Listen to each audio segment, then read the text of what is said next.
Good morning, everyone. I am here to say that I am not a utopian and I'm not a dystopian.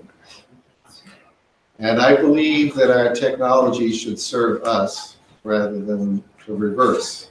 I also am here to say that AI, in my view, offers us many challenges,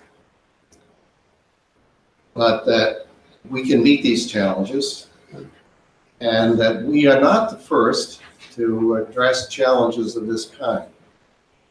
Because as we all know, every technology brings with it, provides empowerment of some kind.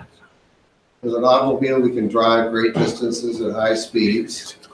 We can avoid the pollution that was on the streets of New York City when transportation was horse-drawn. The folks at that time thought that the automobile would eliminate the horse manure problem for the city of New York. So what I'd like to do is to emphasize some points that were made by Mark and perhaps challenge others. I have on my computer, which I'm not going to connect to the system, a video that shows President Obama speaking.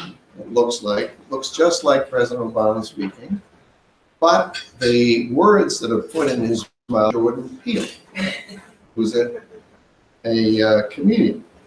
And it's impossible to tell the difference between the real Obama and the false Obama. And these are the issues. This is an issue that we're going to confront today, and it is a piece with the fake news that we're contending with the influence campaigns that the Russian government, according to our intelligence community, has launched against us in the past, and will probably do that in the future. But I want to add a little bit of realism to the hypothesis that artificial general intelligence is possible.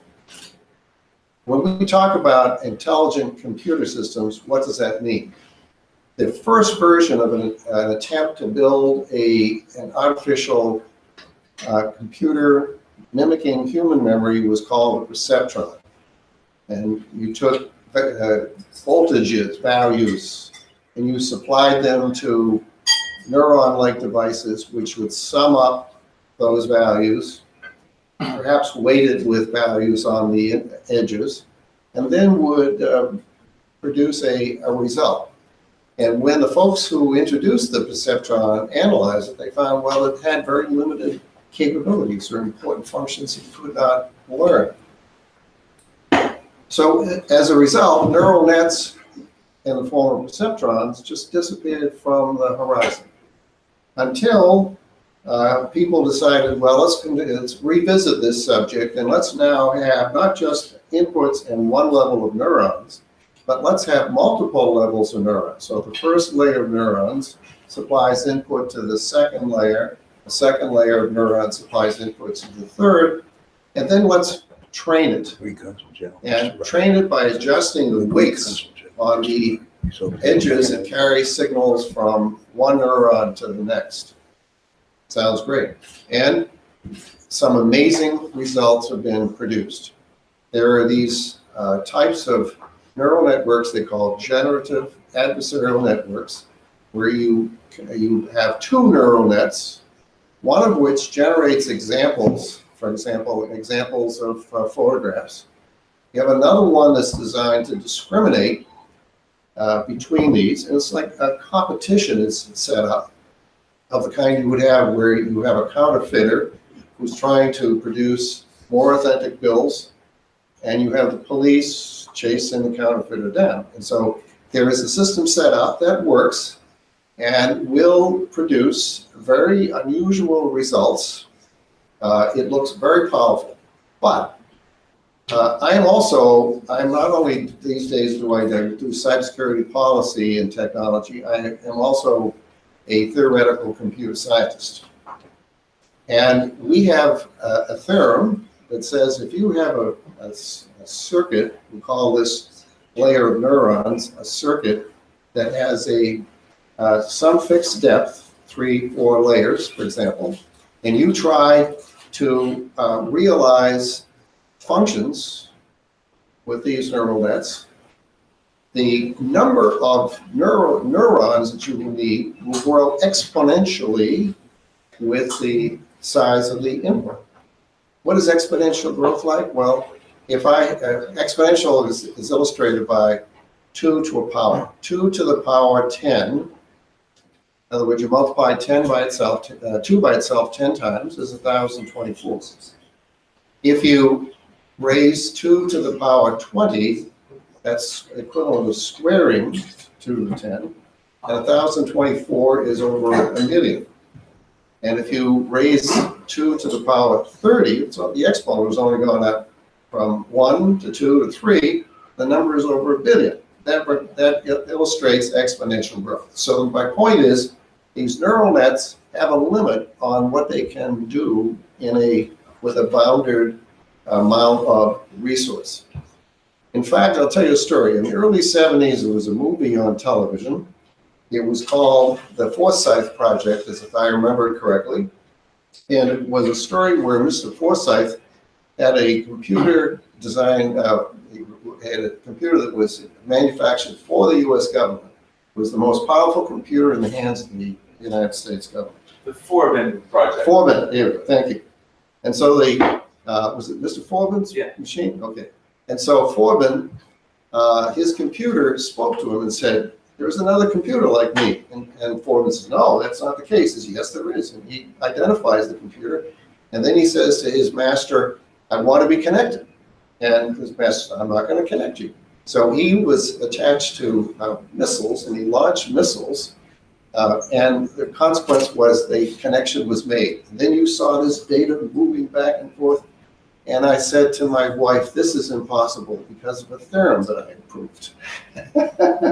And the theorem was that if you have a computer that can do a certain number of computations per time step, then the number of computations it can do over t time steps is only t times as much. So if the workload that you need to support is enormous, you're going to need enormous time. And time means power, electrical power. It means resources, okay? So there's a limit. But what I also want to bring your attention to is there are people who've been thinking about the deleterious consequences of AI. How many have heard of Isaac Asimov's rules for robots?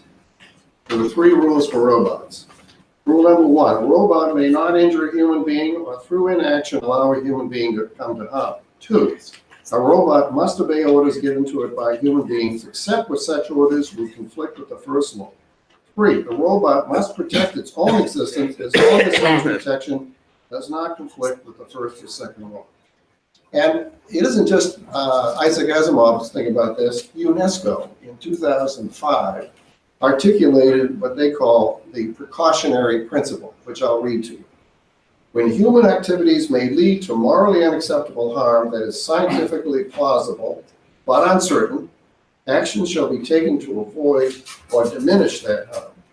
Morally unacceptable harm refers to harm that humans or the environment to